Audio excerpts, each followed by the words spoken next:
I think being a ceramic artist, I think it teaches you to be humble.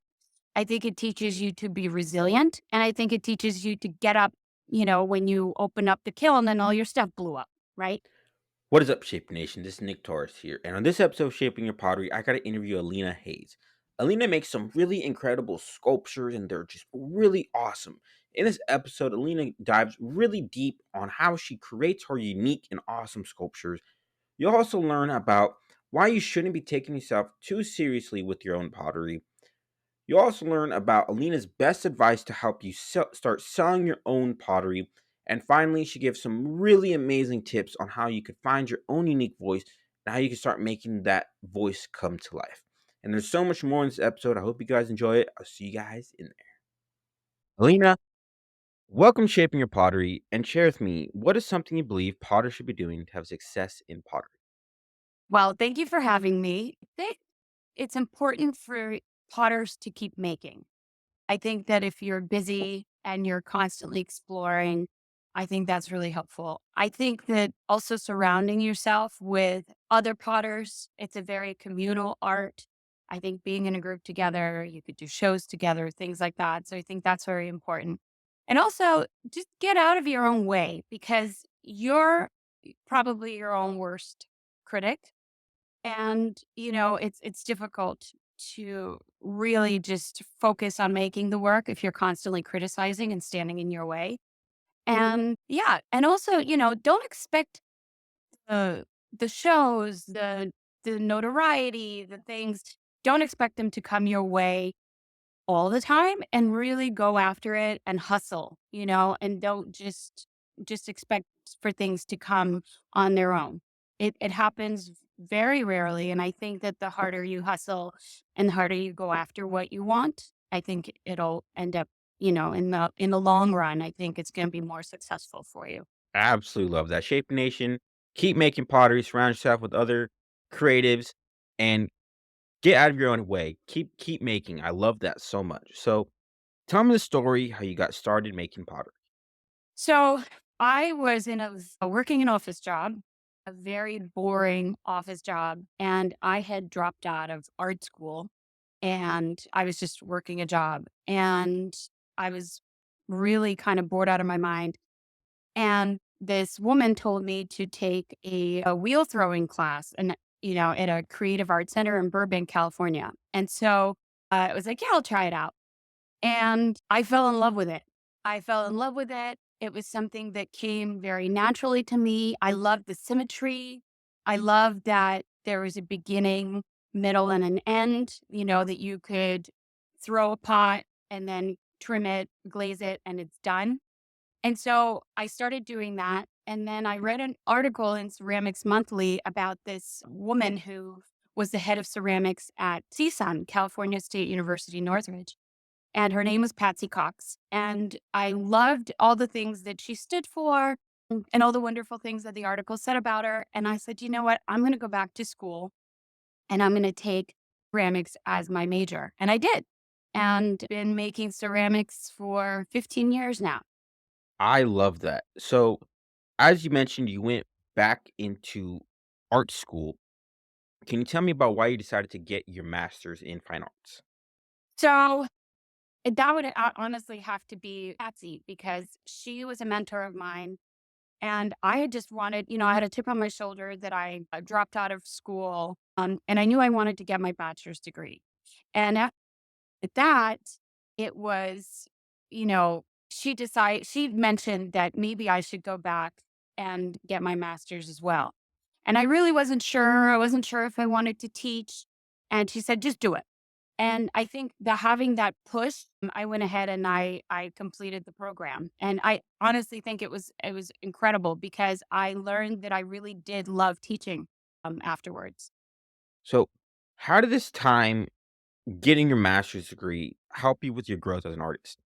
I think going to art school, and I know there are some people that, can argue back and forth, but I think going to art school was helpful because predominantly because of critiques. Also because it opened me up to other disciplines, painting, sculpture. drawing. And the program at CSUN, it's an interdisciplinary program. So you get to sit in critiques with all the other majors, whether they be sculptors or painters. And I think getting perspectives from those students and those artists was really important because they view the work completely differently.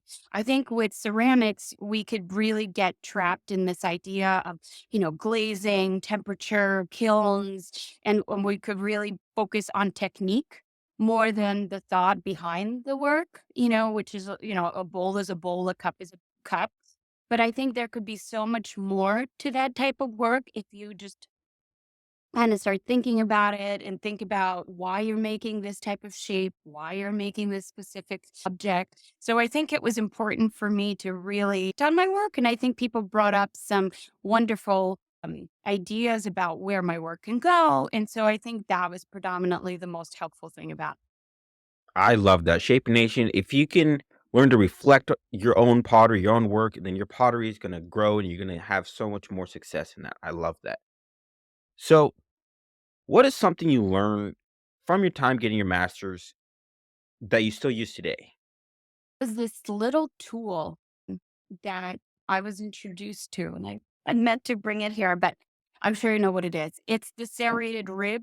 It's the little metal rib that has the little teeth on it Hmm. that you use to smooth out your pottery. It is instrumental to my everyday making because if I didn't use that tool, I would not have the smooth objects that I make by hand building. And so a lot of the time people wonder, how did I make this piece? Did I throw it because it looks so smooth?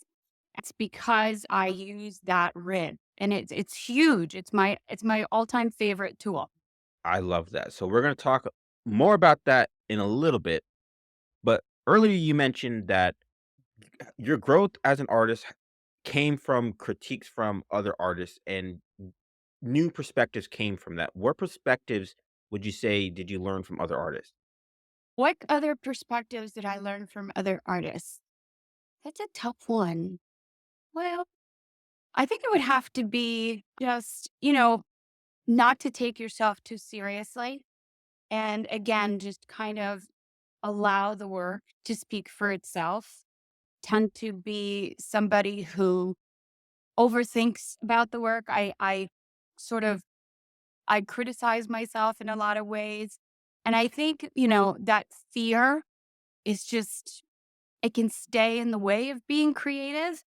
And also I think, at the same time, while taking critiques to, kind of taking them in and exploring them is important, I think taking them with a grain of salt is also as important. I think sometimes when people talk about your work, they're really talking about themselves. And I do this too. I catch myself because you talk to people about, what relates to you.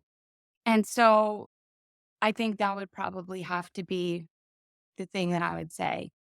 I love that. So let's talk about your pottery. In one sentence, can you tell me what you make? I make happy, joyful, weird, biomorphic objects, as well as functional pottery pieces that question the idea of function. So while it may be a cup, it sort of, you know, challenges how do you use the cup? How do you hold the cup? Is this handle comfortable? So, yes. So tell me the story how you started making the pottery that you make today. Well, I had put in I had submitted a proposal for a show. It was for my first solo show at AMOCA, American Museum of Ceramic Art. And I was really nervous. I wasn't sure, what I was doing or if they'd like what I was proposing, but I wrote it, sent it in. They got back to me and was like, okay, yep, sure. Well, you can have a show in a year or so because they have backlogged. So anyway, and so I was supposed to start making this work that I proposed for the show. And I just couldn't get myself to do it. I couldn't bring myself to do it. I was like, I was so nervous about starting this work, this big, right? This proposed work, for my first solo show. It's just daunting, the idea of having to do it. that I started procrastinating. I decided, oh, I'm going to do everything but. And so I started making sort of these kind of comfortable to hold, funky little objects. I really wasn't thinking about, I was just like, "Oh, let's see where this goes." And I really, really loved them. I loved how intimate they were becoming, how quirky and weird. And so I just started making them, and I'd make them in different sizes. I'd make them small, like handheld, and then I'd make them a little larger. And then, they were like these naked little creatures. And I was like, well, glazing you doesn't seem to make sense. So what am I going to do with you? What am I going to cover you in? And I started looking at what a lot of potters call warm, room temperature glazes, right? Which is not fired on glazes. And I did that. And I discovered this rubber material. Essentially, it's like a rubber paint, and it came in these vibrant colors, and so I decided to try it and use it, and it really brought the work to life. And so but what I love about it the most was that, yes, you would cover it in rubber, but the cool thing about it was that you can also peel the rubber off. And so it was this really interesting idea of like, oh, this is like a facade. This is like an outfit that you're wearing. You're like this naked little creature underneath, but you're covered in this colorful coating. Like, look at me, I'm happy and everything's great. And I was like, this is really great because you could just like peel it off like clothes. And so then it really all came together because that was really how I was feeling at the time. It was like I was presented to be this like happy person when on the inside I was insecure and unsure of myself. I love that story. That was so great. So, you were born into a family with various trades, and you view working with your hand as part of your heritage. How have these impacted you and your own pottery? You know, I think so, especially in today's day and age with technology, so few people can actually or work with their hands, right? They use their thumbs, they look at the screen, everything is two-dimensional. And when something, you upgrade your iPhone and something breaks, you throw it away, buy a new one, right? Nobody really, or not as many people make or repair or create something, with their own two hands. And I think for me, being a maker, I think that's an important daily part of my practice. And so coming from a family, my dad's a jeweler, and my great-grandfather was a surgeon. It's such an important ability that people have by making something with their hands, and I think for me, especially given the state of the world right now, love that I can create an object that can somehow brighten someone's day, and I love seeing people, especially children, react to my work because it's playful, it's colorful, it's joyful. And so to me, the fact that I was able to in some small way contribute mm, by making it's a huge plus for my soul, for my well-being. I love that so much. So, something I found interesting from your website is you said, in my studio practice, the work moves between form and function. As I think about the fluidity of materials, process, and time, drawing on parallels between the unpredictability of the ceramic process and the shortcomings. Can you explain this to me further?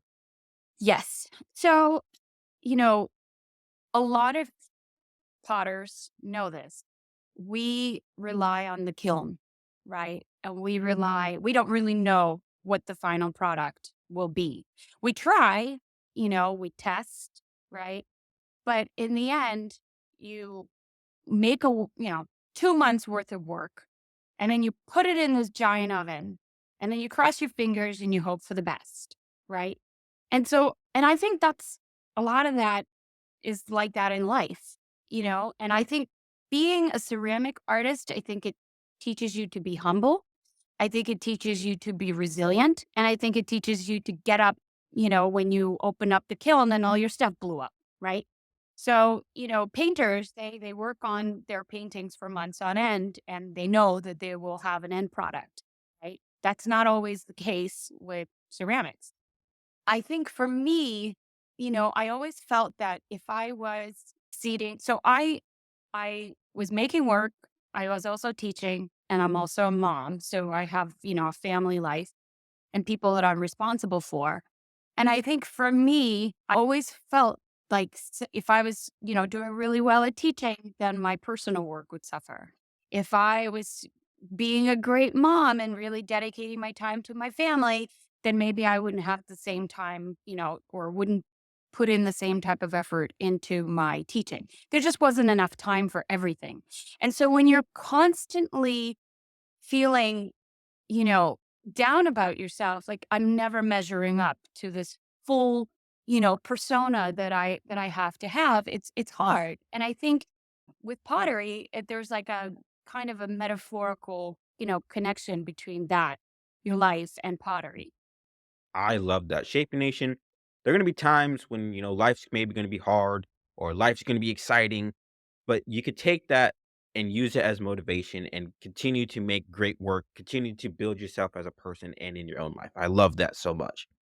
So you make some really awesome and unique sculptures. Can you walk me through the process of how you create your sculptures?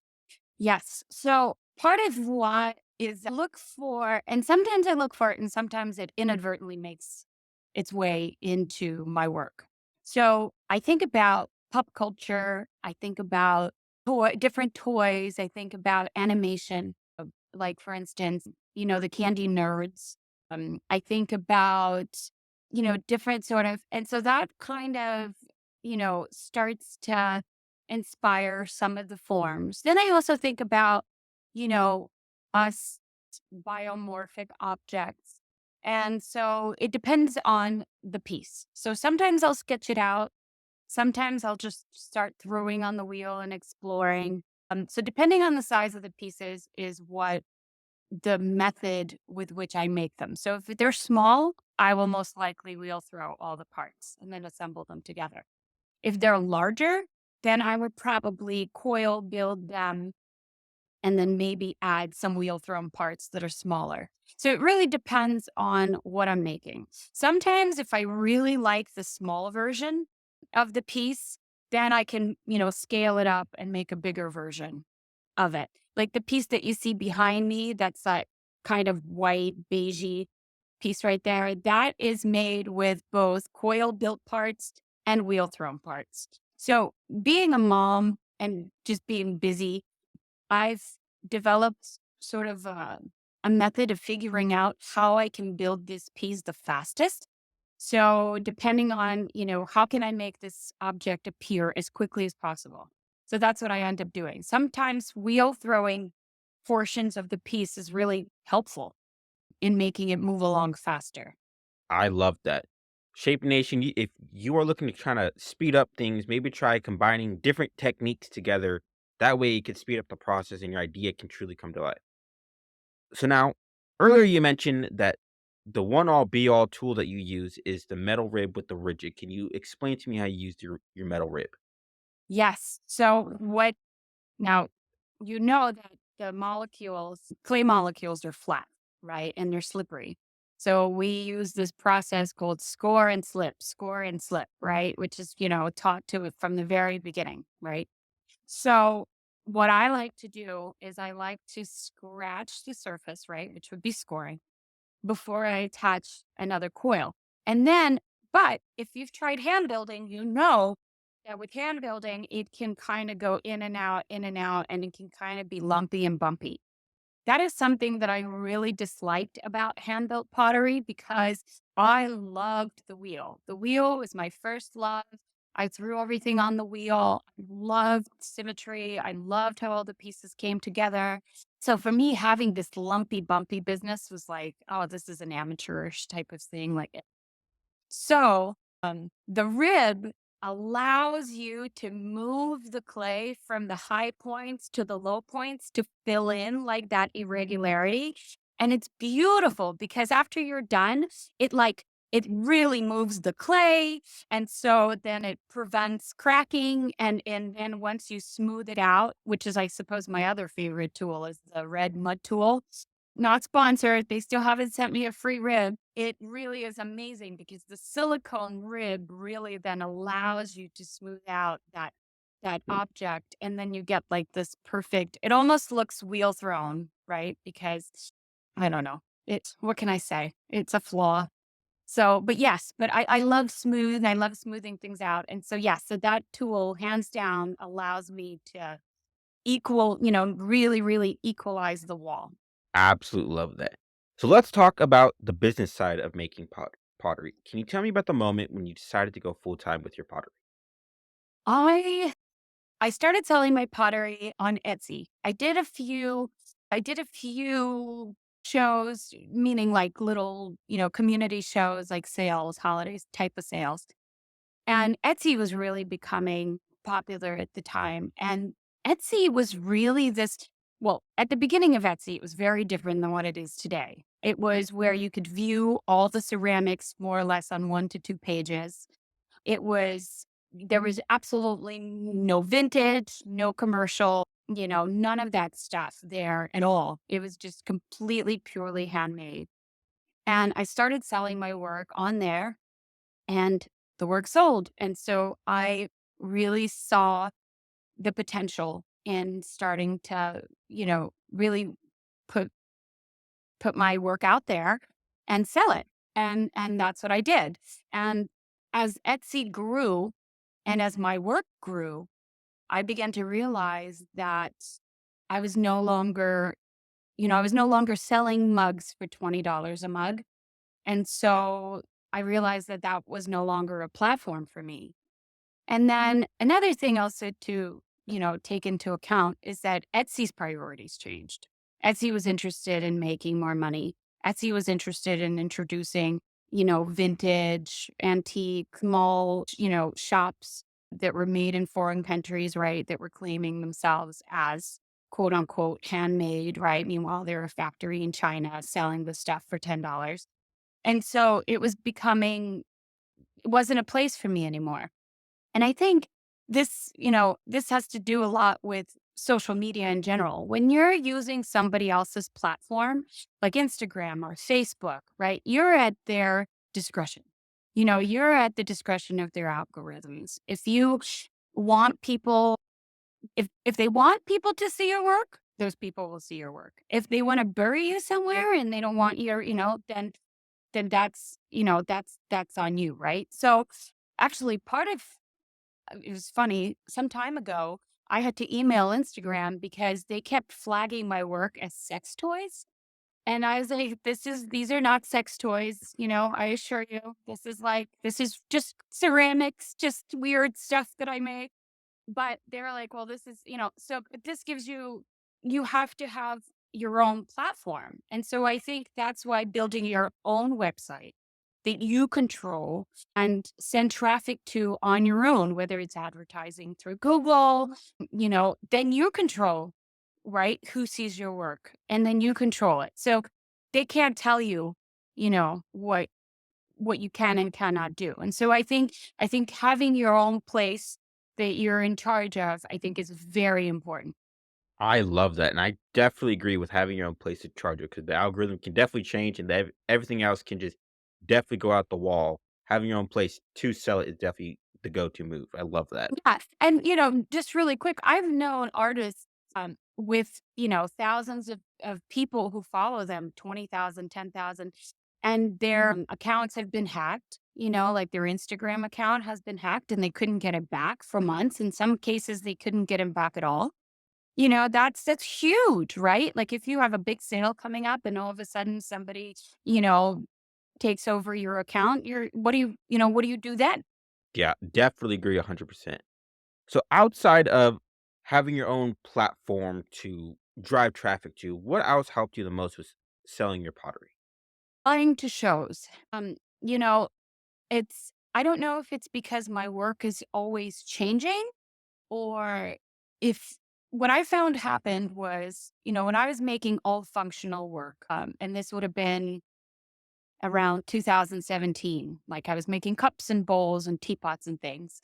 I was applying for the functional shows. You would go at the back of the Ceramics Monthly and you would apply to your whatever, right, shows. And so that was, it was great. And I was doing well and everything was, I would get accepted into the show and the work would sell. But then the moment I started making sculptural work, it's almost like all those other people that knew me for making cups and things, they were like, oh, but she's not making that work anymore. That's not necessarily true, right? I'm still capable of making the cups and bowls and whatnot, but people don't see me in that way. So then I was almost I had to kind of start all over, right? I had to introduce myself as a sculptor, and all of a sudden the price was different, the size was different. And so people were, like, who is she? Like, so anyway, so I think applying to shows on your own is incredibly important. And I think part of why people don't do it is because they're afraid of failure. They think that they will fail, or, oh, I'm not going to get in, or, oh, this work is not right for the show, or, oh, I'm too afraid. Stop. Just apply. It's not up for you to decide. They decide. You don't know what they want. You don't know what they're looking for. Just apply. And so I think over time, the more you apply, the more the more your work gets out there. I I don't really know, there's no one avenue. Like, people are always like, help me figure out how to get this work sold or how to get a show. There is no one way. Let's say you sent in your work to some show and it cost you a little bit of money, and none of the work sold, and then it got sent back to you, right? So now you're in the hole maybe for a couple of $100. But then somebody who came to see the show, right, ends up remembering you for another show, or it's an interior decorator who has a client who will be looking for this type of work, right? So it's just important to get your work into every little niche you can, and then you never know what will come to fruition. Definitely agree. Shaping Nation, it's all about a numbers game. The more you can send out your work and get your work out there, whether it's on Instagram or the shows, the more chances you are going to be able to sell your pottery. I love that. So, what advice would you give to help someone start selling their own pottery and their own sculptures? Well, I would say, get a website. That would be number one. Start applying for all the call for art. There's a ton of them out there. Also, start checking out, and this, because, you actually have to go in person and sell yourself. Don't be afraid to go in and go to a shop, go to a local shop that sells handmade pottery, and just introduce yourself and say, "Hi, my name is so and so. This is this. I'm a local to show you my work." It's funny because I'm married to a guy who's in sales, and he's always on me about, going out there. And one of the things he says is that it's harder to say no in person. It's also harder to say no on the phone. It's easier to say no to someone in a text. It's easier to say no to someone in an email. And I know a lot of us these days, like, I don't even want to get on the phone anymore. It's weird, right? Like, who do I talk to on the phone? My mom, maybe? That it's always right through email and text. But I really do think that if you get out there and show up in person, you are more likely to succeed. I love that so much. So, let's talk about discovering your voice. Can you tell me about the moment when you knew you were heading the right direction with your pottery? I still don't know what the right direction for my pottery is. I think a couple of things. I will tell you the advice that's been given to me, and I think it's true for most people. Try to see. So we make things, right? And then they go out into the world, and where they live, they're in their own homes. We don't know. But try to picture what the room or the house of that you want your work to live in, right? So let's say I love, mid-century modern. I love the architecture. I love the colors. I love the look. My work lives really well there. So when I take my photos, I take them in that setting. If your work is inspired by Art Nouveau, and it has a lot of flowers, and a lot of sort of delicate and intricate design. Think of what house that pot will likely live in, right? So that helps you, right? That helps you determine what type of pots you should be making, what interior these objects will live in. Also, I just completely lost my train of thought. So yes, so that's one advice is figuring out where you want your work to live. Second advice that was given to me when I would be or when students would be extra critical of their work, like, oh, I hate this. I don't like the way this looks. I don't like the way this object is or the handle is or whatever. It was actually another student that said this, and I always think about it. She said, maybe if your work didn't look like you made it, you would start to love it more. And I think that is so interesting because we're critical of the work because it looks like we made it. But once the work takes on a persona of their own, and it no longer looks like you made it, you start to appreciate it more. And I think about that at least, I don't know, at least a couple of times a week. It's like, yes, why do I love this object so much? Because it doesn't look like you made it. So you can't be critical of yourself anymore. And just play. The importance of playing and exploring is you can't stand in your own way. Who cares? Just make something. You don't like it? Out. It didn't turn out. Sure. And then maybe you'll learn something from it and then you'll use it towards your other adventure. I love that so much. That is some excellent advice right there for anyone that is looking to try to discover their own voice. So, what does it mean to you to find your own voice? I think, well, how do you really know? It's like we don't live in a vacuum. We don't, we're I think we already have a unique voice, right? I mean, I think experience will be totally different from your life experience. Where I come from, how I grew up, the things that I see every day, the city that we live in. Do we live in a suburb? Do we live in a big city? Do we live, it's all those experiences and perspectives. They're unique to you and you only, you know? And I think that's why when you show your work and somebody comes and sees it and then they're drawn to your work for some reason, they don't even know. They're like, "Oh, wow, that's so cool. Why did they think that was cool?" And then what one person thinks is great and cool, the other person might be like, "Oh my God." Like for the longest time, I hated this, and I already mentioned this. I hated like the very pinty, sort of thrown together kind of work where I was like, oh, like this is like so amateurish. And I love that type of work now because I've learned to appreciate sort of the spontaneity and the lack of concentration and how people can just put it together and make an object and I'm like, wow, this is a lot harder than it looks. And so I think we have a voice, and I think that if you maybe fall into your own interests and your own likes and embrace those, that will allow that voice to come through. Absolutely agree. Shape your nation, follow your interests, and keep pursuing those things because that's where your voice is truly going to start shining. Alina, it was so great chatting with you today. As we're coming to a close here, what is one thing you want to hammer home with my audience today? Okay, so I've thought about this question. There is a little book, and it's called Art and Fear. It's only about 20 pages. I think it's like $10 on Amazon, and it's called Art and Fear, and I think you should read it. I think everyone should read it because no, it's an easy read, but what it does is it helps you get out of your own skin. And a lot of what it talks about is just make art.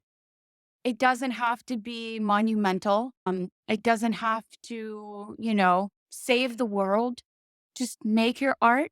Don't take it too seriously And yeah, it's a really good read that kind of reinforces you and it makes you feel good after you leave it. You're like, yes, I'm gonna go out, I'm gonna do this. So Absolutely love it. Some great parting words of advice. Where can my audience go and learn more about you? okay, they can go on alinahays.com. That is where I sell most of my work is through my website. Also, if you want to check in with me on the work that I'm making, most current work, I am most active on Instagram at Alina Hayes. So yeah, check me out.